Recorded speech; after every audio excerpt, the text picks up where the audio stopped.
Welcome in. You have found We Like the Blazers, a Portland Trailblazers podcast. I am Conor Bergen.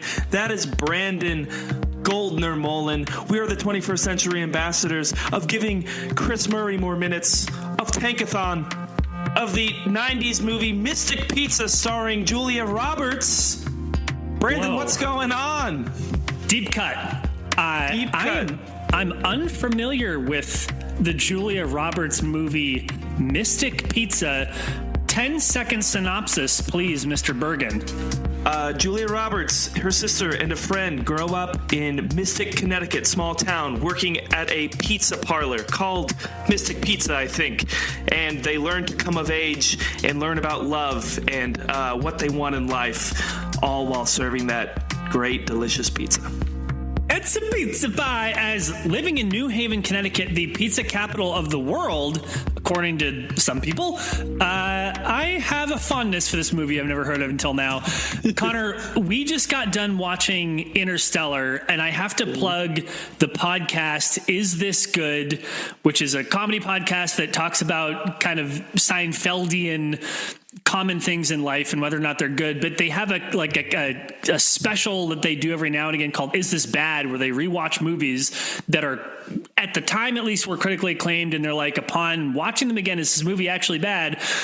All to say, Connor, my rating, Interstellar, good.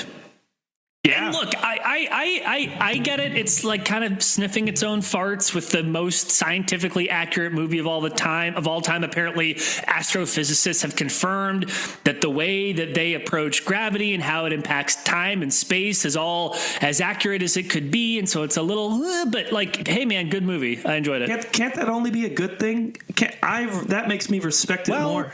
That it went the extra mile. Yeah, I mean, you could be like, well, did they really? I mean, if they're so concerned about the accuracy, then in the end, and it's him manipulating the gravity from behind the bookcase, like, I don't know, like it's sort of like all of their very good work kind of falls apart a little bit. It is pretty bizarre. It's like the power of love. The power of love is the real secret. Huey Lewis knew that. It's the power of love. Sorry, go ahead. No, you know what's great is that I'm so happy you brought up Interstellar in our random movies talk, because Scoot Henderson informed me recently that is his favorite movie. Really? Yes. Did he go off? Did he go off King about why he liked Interstellar? He did not go. Well, he didn't go too into depth, but we were. This was my first kind of casual conversation with him, so we started talking about movies and stuff, and I asked him what he was into, and he said, I'm into extraterrestrial shit. So Interstellar, and I was like, what does that mean? Because I feel like that can go many places, but he said Interstellar as his example. So Henderson, Chris Nolan's fan. Yeah, huge fan. How did our dear readers of Blazers Edge not get a long form from you about this? Is like prime, like we get to know our players a little bit better kind of stuff here, Connor. Yeah. Huge missed opportunity. Totally unrelated. What is Scoot Henderson's number? I'm calling him, like, listen, I'm working on a big piece about how much you like this movie that I liked. Just kidding. That's cool, man. I was excited. I was like, wow, an overlap, because I also like Interstellar. So, but yeah, hey, you know that movie that was really popular and was widely released around the world. I also liked it. Me as well. Cool. No, it's cool, man. I like it. It's like. Go ahead. Con bomb. I was just going to say that's my big scoop. Your con bomb. It reminds me a little bit of the conversation that you had with Eric Peterson on the Kenny's G League podcast about the richness of experience being a fan of a losing team. That part of that, A, is, hey, I suffered through it, but B, that you might get to know the players a little bit better and be more invested in them. And not to say you couldn't have had that conversation with him if the Blazers were, 29 and 18 rather than 18 and 29, but it's still cool little bit of reporting there, Bergen. I like it. Oh yeah.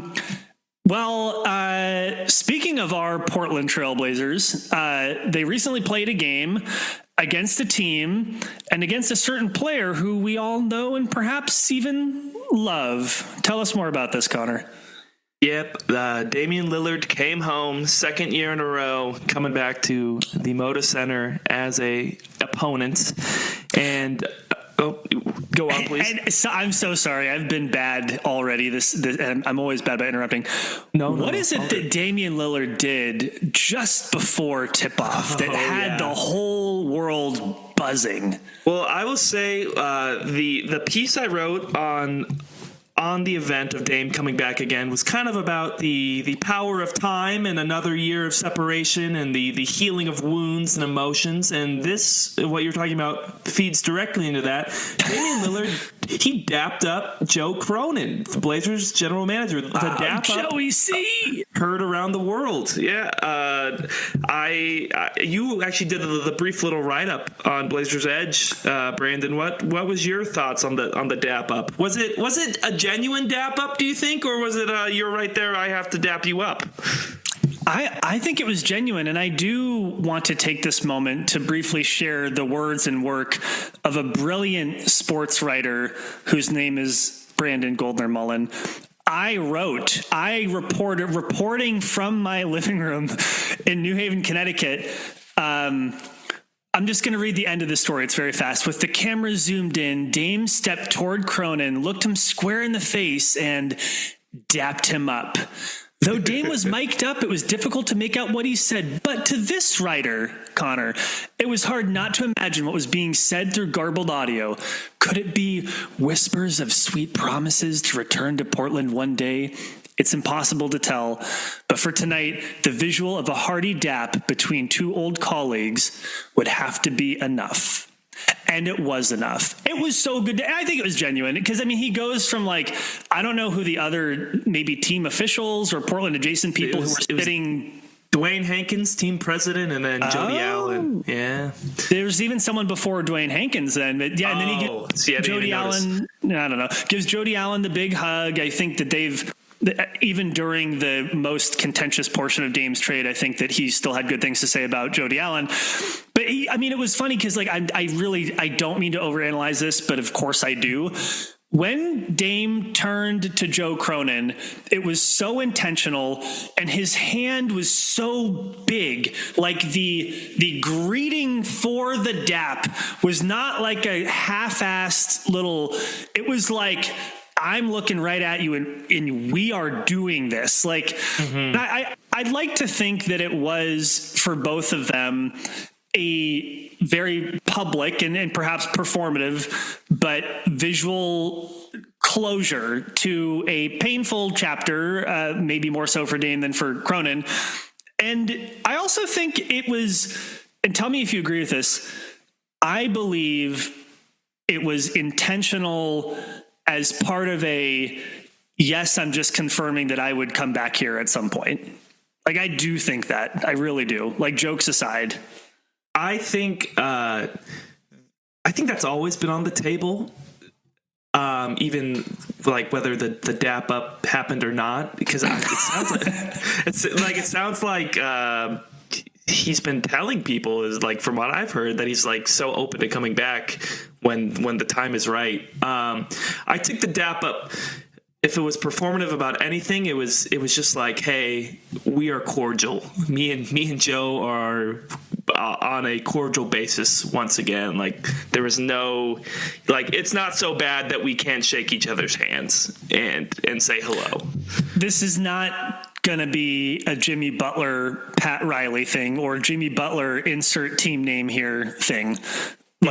And also I respect Damian Lillard. I don't know a whole lot about him as a person, but and maybe this is me being too much of a fan of someone who I truly do not know, but I feel, let me put it this way. I feel it easy to respect Damian Lillard, the person.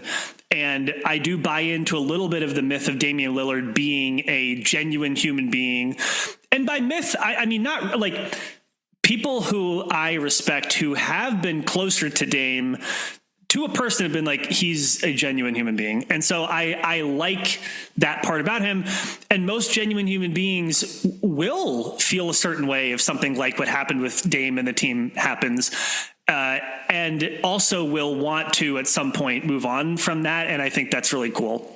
So, yeah, it definitely there is kind of a mythos of like Dame's professionalism and just community engagement and yeah, it's like you said, a bit of a myth, but also it holds true for most people you talk to. And that was just another case of him being good guy Dame and putting water under the bridge, which was nice. We're here for it.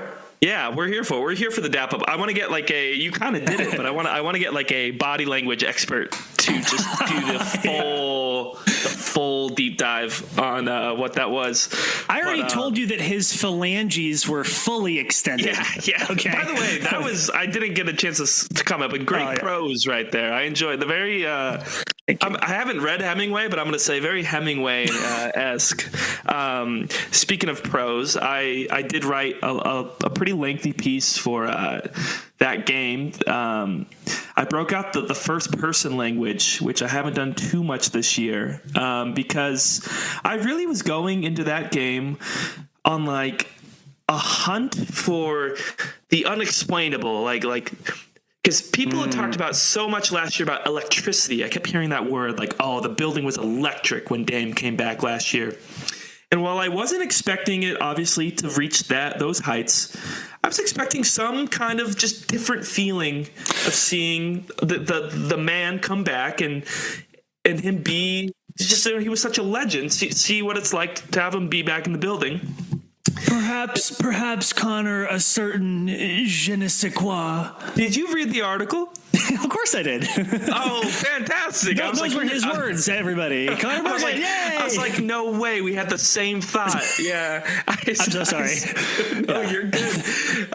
Because I'm like, so you read that? That's great. You don't think I read your stuff? I mean, not that I don't read everything, but yeah. No, yeah, it gets hard sometimes. I will say, and I'm happy you brought attention to that line, because I said what Ryan Rupert's countrymen would call a certain and I was really happy about that line. You could hear the accordion, and you could smell the baguette in that line, truly. Yeah. Like, but the point of the article, and maybe like I was stating the obvious to people, but I felt like it was important, was just that it really was not, there was almost no electricity from a Dame standpoint. It was just felt so normal, and the whole big show of the year before was not really there. TNT definitely made, like, I watched the recording later, TNT made the whole thing about Dame being back, but from the arena perspective, the crowd was a little bit like more energetic in the beginning, but like it seemed like not a lot of people even had made it to their seats yet by the time the starting lineups were being announced. So like people missed the Dame intro. They cheered a little bit on some of his shot attempts, but all in all, the crowd really didn't get electric or kind of get up until the Blazers started playing well themselves. And it set in for me as somebody who grew up so just enamored by Dame, and like I went from like they drafted him when I was 12 or 13, and it like carried me through adulthood of watching Dame Lillard play and having the posters in his room and everything. It just was kind of like realization that okay, it is over, and like the team has moved on. Dame seems to has moved on. Like he dapped up Joe Cronin. There's water under the bridge there. It was a final, like, it kind of made me a little sad, like in memoriam of the magic of Dame time for now. Until he comes back. Until he comes back. Yeah. I think everything that you said, that's important context for someone who didn't watch the game to get what you just said. I also think it's important to note there are plenty of players who, when they do come back, for a long time, even after they come back, that they get heartily booed, and we are not going to see that. And like, even the fact that I think something, even though it is a kind of maybe a sadness and a wistfulness about people's, we're going to explode because Damian Lillard is here, maybe that has tapered. That the fact that he's not getting booed, I think, also says something.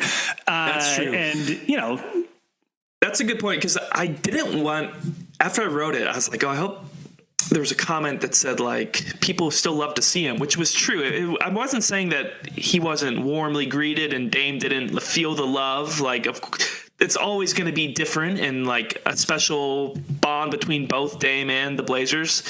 They cheered very loud when he got announced. It just wasn't, like, the earth-shattering, crazy standing ovation from the year before. And like, the emotion of it all seemed to kind of not be there. But yeah, he's definitely never going to be booed. I also yes, and I wonder how much of this has to do with where the Blazers are as a team and a franchise. But they won that game though, Connor, did they not? They did, and first of all, I love that you said part of it has to deal with where they are, because Cut for Time in that article I wrote was a part about some of that lack of energy has to do with where the Blazers are and the anemia that kind of sets in when a team is on the way to its fourth losing season. So I think if it's going to reach like an electric atmosphere again when Dame comes back, the Blazers have to do their part and be like a team that contending for a title, and then the Bucks are good, and like it's like, oh, it's that, then it's a prime matchup of like two, they're facing the old legend with stakes on the line. But yeah, to pivot, they did win that game. They looked great. That one was fun. Well, you know what, Brandon? Let's just get into it now. Okay. I feel like I'm giving it away before so let's just officially do it. That win by the Blazers, I think, was their fifth out of the last six, something like that. And the temperature of the fan base, a lot of people online not happy that the Blazers have been winning that much. So the debate of today's podcast is, are the Blazers winning too much? It's a simple question. Brandon, I will give you the floor first. Great setup. And the answer is no. My answer is no, they're not winning too much. The Blazers have, in fact, won 4 of their last 5. The Blazers do find themselves, as I should have absolutely had this tab open rather than stalling for time, as I'm now doing, find themselves in 13th place in the West. The Pelicans and Jazz behind them by quite a healthy margin. And now find themselves with the 7th worst record in the league, but within a game and a half of the Bulls and 76ers, who were just doing slightly better than them. And frankly, they're in a bit of a morass. If you kind of flex it out to 3 or 4 games, could be anywhere from 4th worst to something like 9th or 10th worst in the league. You're saying by the end of the season, that's the range they can fall in? 4th? No. I'm saying that they're within reasonable shouting distance of 4th or 9th, give or take a week or 2 of hot or cold play by any of these teams, or by both teams kind of in opposite directions. So I haven't, Connor, I've not done the math on where they could fall given the remaining games and the probability of such and the strength of the opponents and how the other teams are doing, what trades them. Haven't done that yet. I don't think they're winning too much. Before I go into my argument about that, I've already talked a lot. Let me just ping pong the question back to you, and then we can start defending our positions. Connor, are the Blazers winning too much? Yes. You son of a... We are on... This is truly, pardon the interruption now. We are on different... This is... Are first you take, Skip Wilbon or who's the other? I used to watch the show. There we go. I'll take Kornheiser. Years ago. I'll be Kornheiser. I'll be bald. Jesus. So I will say yes, but with the caveat of they're winning too much for who they're playing and how long they're playing. I am of the mind that if the youthful players on the team, Scoot Henderson, Shaedon Sharpe, Donovan Clingan, I'll throw Denny Avdia into that. He's only 23. He's the new acquisition. Toumani Camara. If those are the guys playing all these minutes, and it's resulting in like you said, the 7th worst record in the NBA, which isn't that great, but better than maybe what people expected this season. If they're doing that, I don't think you can complain. There's nothing you can, because they need to be developing. And if at that point, do you just want to sit those guys down? Like, no, then it would be a lost season in all ways except lottery. If that was how they were getting these wins, then so be it. You can't do much. The fact that it's Jeremy Grant and Anthony Simons and DeAndre Ayton and these guys are getting the bulk of the minutes while Chris Murray and Ryan Rupert are barely even playing, and they're barely beating a bad Charlotte team, that's when I think, what is going on? Like, this is that, then you're winning too much, and I think it's a problem. So that is my initial thoughts. So Brandon, now please, I would love to hear your in-depth reasoning of your position. Yes, I'm gonna interrupt ourselves with a programming note that I'm realizing this is the last pod before the trade deadline we're gonna do, which is unfortunate because we didn't plan this before we went on the air to talk about that. Maybe save a little bit of time at the end to talk about that. I think we're both on time sensitivities. To support my position that the Blazers are not winning too much, it's simple math, Connor. How many generational talents are in this 2025 NBA draft? Let's say, okay, 1.5. I'd say, I think there's 3 players at this time viewed as not generational, but franchise altering.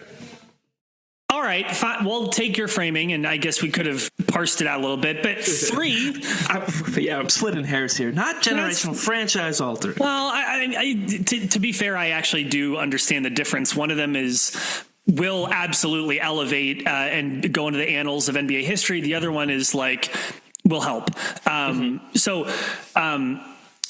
Okay, so you're undercutting my argument a little bit here by saying 3, but fine. The math isn't really great for any one team to get the top pick or even the top 2 picks. I do think once you get to 3 or 4, and especially 5, if there were 3, 4, 5 players who you knew or had a reasonable presupposition that they would really come in and be a part of the future of your team, that's where I would be more concerned. My very poor understanding of this draft is not that there is a ton of really top talent, that there are a couple players who can be that for your franchise. And therefore it's just not likely the Blazers are going to get a top 1 or top 2 pick. So I will say though, just to undercut myself, that as I'm looking at Tankathon, as perhaps you are too, that the Blazers sliding a few games one way or the other makes a top 4 pick much more or less likely. So just really quick, and I'll hand that microphone over to you. I'm going to just read the percentage of a team getting a top 4 pick based on their position in the lottery. So first position in the lottery, 52.1% chance of a top 4 pick. Same for number 2. Same for number 3. The 4th best lottery odds team has a 48.1%. Then it goes to 42.1%. Then it goes down to 37.2%. And the Blazers currently in 7th best lottery odds, have just a 32% chance at top 4 pick.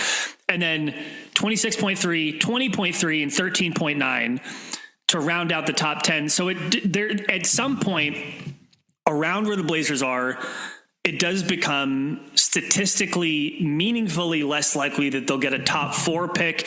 A lot of my argument is predicated on there aren't 4 players who are really going to change the direction of your franchise. I will hand the mic back to you. I think it's important that you say that there is a difference between the position meaningfully affecting your odds. Like that drop off, I think you mentioned it at 5 or after 5. That's where I think you have to do all in your power to avoid that. Just be. So was that drop off at 5? Was that correct? So it goes 52, 52, 52, 48, 42, 37, 32, 26, 20.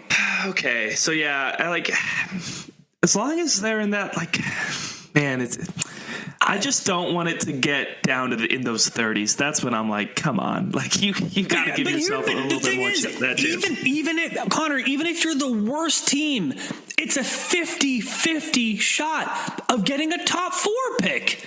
It is, yeah, and the Detroit Pistons have been burned by this for like 3 years in a row. I think that's what I'm saying. So it is. I think you're right that maybe it is a little overblown. The whole be at the bottom, which is why I just want the Blazers. That's why I'm just like, you gotta remain in contact a little bit, and that's what I'm more concerned about. Whether they, completely bottoming out and catching somebody like the Wizards is like, I don't think that's great tanking. I think the Wizards have won 6 games. The Blazers have won 3 times as many games. They're not catching them. So which is, you know what? I agree that that's where I agree that I think, okay, what I'm trying to say is I think it comes down then to the development part. And I agree with your concept that actually sometimes these lottery odds aren't like, it's so, the differences between the spots are so small and the luck is so heavy for it that, okay, if the Blazers are playing these young guys and sacrificing those odds for the development, great. But if they're sacrificing those odds for Jeremy Grant and like kind of meaningless wins, then that's where I get mad. So like, again, I think it just comes down for me to play the young guys and see where they lead you. And if it's to the like eighth worst record, then I guess so be it. And just I'm going to dip into the details for one last time and then float back up to the surface of context. Connor, if the Blazers had not just won 4 of their last 5, if the Blazers were in fact 14-33 rather than 18-29, if they had not won all those games, they had lost all of them. Instead of in 7th, they'd be in 5th. So all I'm saying is let's everybody hold your horses, and I'm going to float back up to the context. I have changed my opinion about this too. The lottery odds I need people to go to Tankathon or to whatever and to truly study them, and then to go to Google and do like, I don't know, like a dice roll thing or like odds simulator, or even you can hit the sim lottery on Tankathon. I want you to do that for 5 minutes straight. And I want people to get ingrained into all the various folds of their amygdala. And what are the other parts of your brain called? What are some other brain parts? You're asking the wrong frontal lobe. I don't know. Frontal lobe and the cerebellum and all the little wrinkles of your brain. I want it to sink in that the lottery odds are flatter than perhaps we give them credit for. And that is why, to your point, we see teams like Detroit who were bad and really bad and historically bad again and again and again and again and again. And where are they? And I'm not saying that because of that you shouldn't try to get better odds.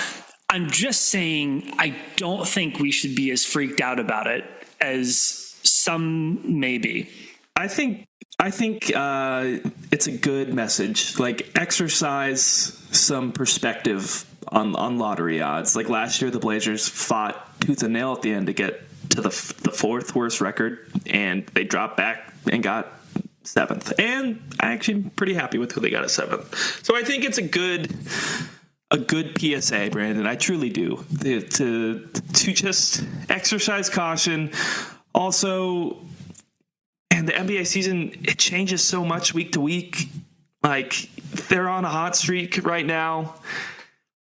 It takes 1 week to lose like a lot, and then things kind of calm down. I remember I think it was last year, maybe it was last year or the year before, there was some team that the Blazers, everybody said there's no way they can catch that team by the end of the season. And they said it around the trade deadline.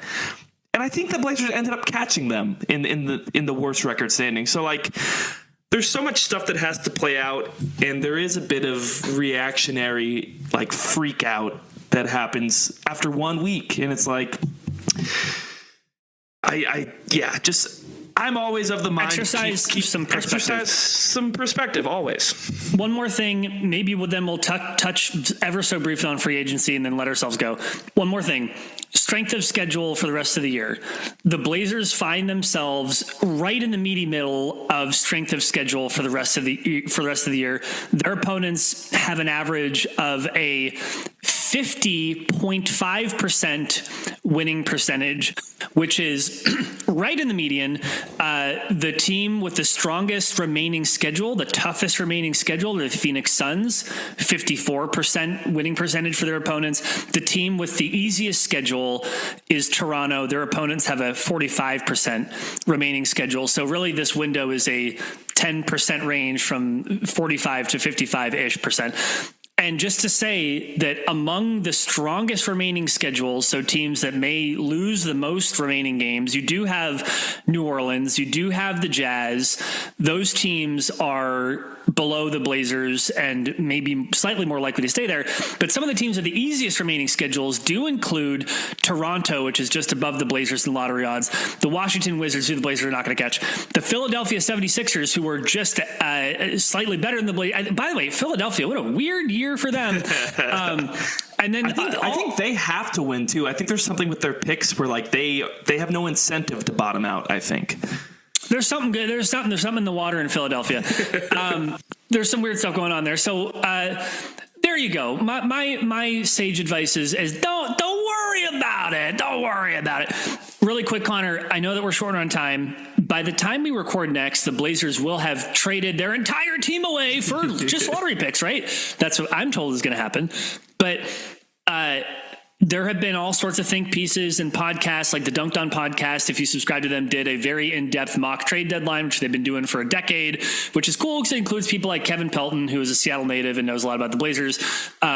They had some weird machinations in their mock deadline. Like Nate Duncan was really hot on trying to trade Tamani Kamara, which I thought was strange.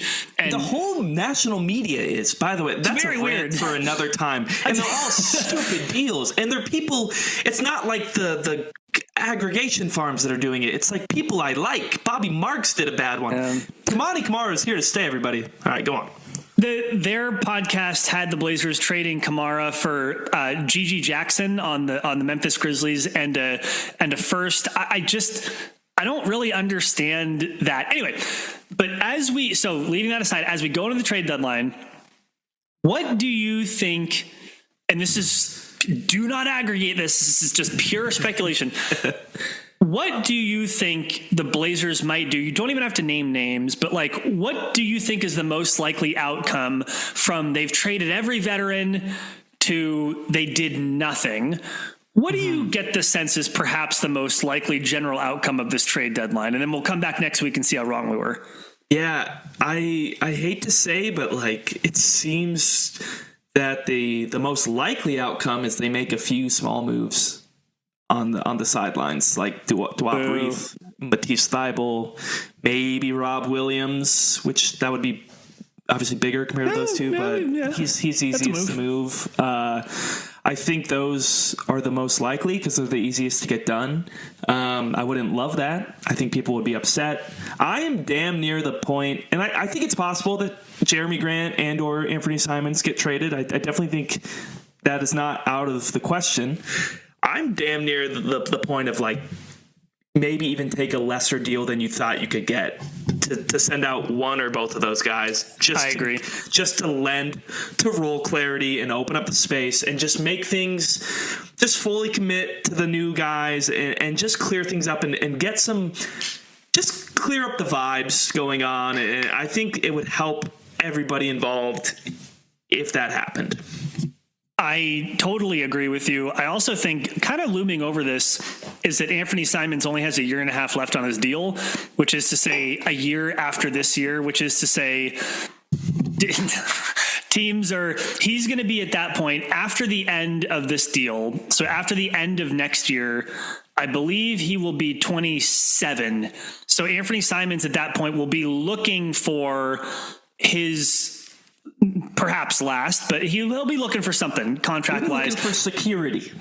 Correct. That future-long security. The man will only have made $56 million, which is only 20 times the median lifetime income of someone who lives in the United States. But anyway, sorry. We're going to set that aside.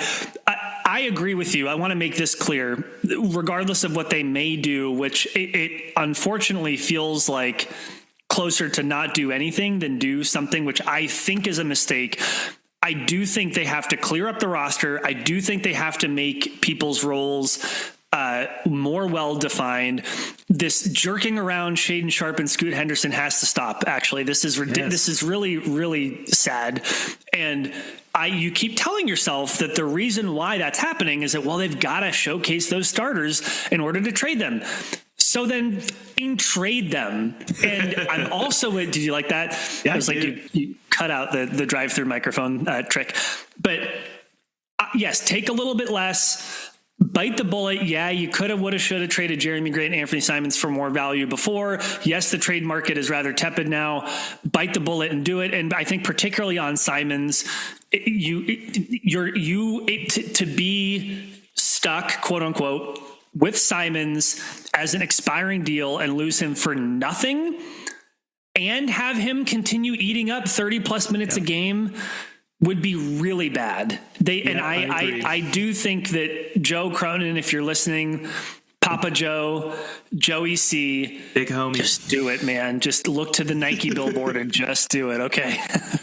Yes. I'll feel better. That's the big thing is the two most important young players right now are Scoot Henderson and Shaden Sharp. And so if Jeremy sticks around till the summer or whatever, it's easier. It makes more sense. Also, he seems to not play after February 10th most years. So he's lighting incense and there's a video of him playing like a lute. Sitar or something. Yeah, sitar, yes. That was not like a harp. I think it was a harp, actually. Very nice. But yeah, so Anthony Simons. Which was great. Which, by the way, I love this for him and his child. I think he was playing the harp too. I'm loving it. So yeah, keep doing that. Yeah. So if I could get them to move one person just for the sake of his position and his contract where it's at. Yeah, Anthony Simons would be the one I would hope they move. And here's what I'll do. I'll do this and I'll clip it later so that I'll look so good if it happens. The Blazer. Sorry, let me start. I want a clean audio clip, Connor. Okay, this is live radio. This is how we do it. The Portland Trailblazers will trade Anthony Simons to the Orlando Magic. So I hope that it happens. It makes sense. The Magic need someone like him. He's from Orlando. Not that really he has any autonomy or say in the matter because he's under contract and whatever. But that's my hot take. I'm with you. I would love to see something happen. And I think Simons would be the name I'd like to see traded. Mm-hmm. Connor, before we disperse like the diaspora of galaxies and a universe, just like Interstellar that Matthew McConaughey traveled.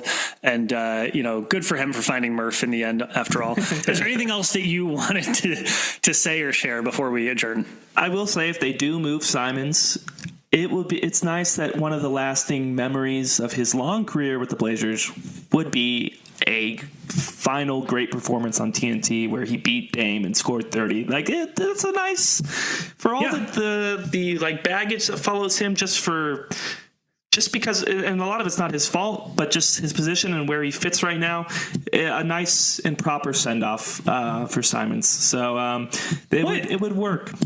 Beautiful timing, to your point, again, to have done that on a nationally televised game. Thank you, Anthony. Appreciate you. Yeah, for sure. Like, don't watch the other games. Just watch that one. Yeah. And if you want to reach out to us and talk to us about how terribly wrong we were about our various predictions, free agency or otherwise, you can always do that at WeLikeTheBlazers.com. You can find our stuff on any podcatcher. You can also find Connor and I on BlueSky. Search for our names. We are everlastingly proud, Connor, to be a part of the Rogue Media Network and the Blazers Edge Family podcast, which includes Trail Daddy with Dave Deckard and Rip City Roundtable with Cory Dickman. That's it. Appreciate y'all. See you next time. And until then, go Blazers.